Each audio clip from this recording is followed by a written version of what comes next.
Kashi news channel, सच है तो बोलेगा।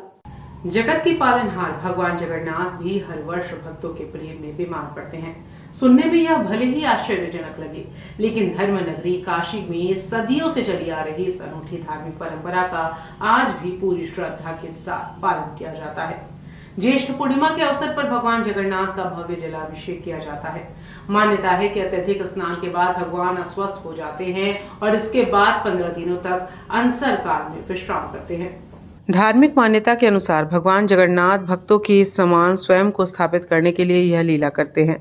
ज्येष्ठ पूर्णिमा की मध्य रात्रि के बाद भगवान के अस्वस्थ होने की परंपरा मानी जाती है। अनसर काल के दौरान भगवान के सार्वजनिक दर्शन बंद रहते हैं और उनकी सेवा एक रोगी की तरह की जाती है। करीब 300 वर्षों से वाराणसी में इस परंपरा का निर्वहन किया जा रहा है। भगवान के स्वास्थ्य लाभ के लिए उन्हें आयुर्वेदिक जड़ी बूटियों से तैयार विशेष काढ़े का भोग लगाया जाता है। इसके साथ ही हल्का एवं सात्विक भोजन अर्पित किया जाता है।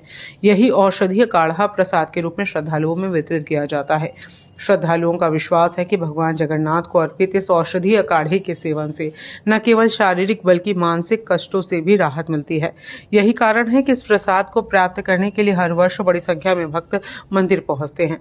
यद्यपि काशी भगवान शिव की नगरी के रूप में प्रसिद्ध है, लेकिन अनसर काल और रथ यात्रा के दौरान पूरा शहर भगवान जगन्नाथ की भक्ति में सराबोर नजर आता है।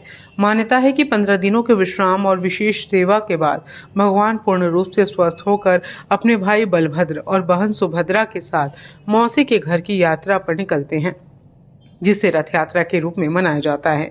धार्मिक परंपरा के अनुसार वर्ष में केवल एक बार भक्तों को भगवान जगन्नाथ के स्पर्श का दुर्लभ अवसर प्राप्त होता है। इस क्षण का श्रद्धालु पूरे वर्ष इंतजार करते हैं और इसे अपने जीवन का सौभाग्य मानते हैं। मान्यता है कि भगवान जगन्नाथ को पीला वस्त्र और पीला पेढ़ा विशेष रूप से प्रिय है, जिसे भक्त श्रद्धा पूर्वक अर्पित करते हैं।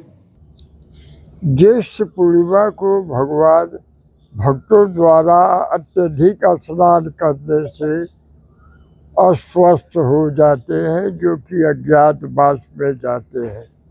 इसकी कहने की मान्यता यह है कि गर्मी और बरसात के मध्य में अधिक स्नान करने से ज्वर बुखार आ जाता है। इसी के लिए भगवान ने भक्तों के लिए इस काढ़े का प्रयोग किया है, जो कि उनके लिए काढ़ा दिया जा रहा है और वही भक्तों को प्रसाद के रूप में दिया जाता है, जिससे उसकी मान्यता है कि जो भी उस काढ़े का सेवन करेगा वह साल भर स्वस्थ रहता है। भगवान जी को कितने दिन काढ़ा चढ़ता है और कब यहाँ से रथ निकलता है?